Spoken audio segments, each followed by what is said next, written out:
Welcome to the Banker Lamp. Please enjoy the video. In this video, I will explain how to make homemade cornbread dressing, step by step. We'll start by preparing the essential cornbread base, ensuring it's perfectly crumbled. Next, we'll sauté aromatic vegetables to build a rich flavor foundation. Finally, I'll guide you through combining all the ingredients and baking your dressing to a golden brown, delicious finish. Get ready to create a truly comforting dish. The foundation of a great dressing is excellent cornbread.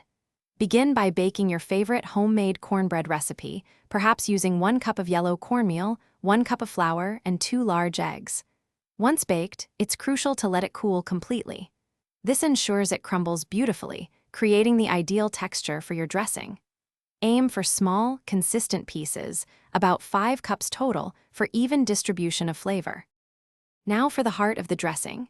In a skillet, melt 1 stick of unsalted butter and sauté 1 cup of diced onion and 1 1/2 cups of celery until soft.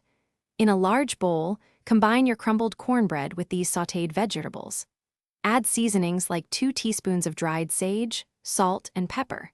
Whisk together 5 large eggs and 5 cups of chicken stock, then pour this liquid over the cornbread mixture and mix well. With all your ingredients combined, it's time to bake.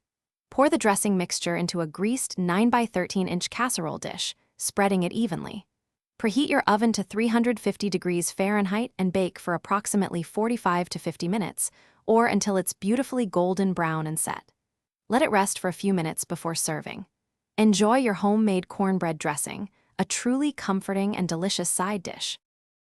Thanks for watching. If this was helpful, leave a like and consider subscribing. See you next time.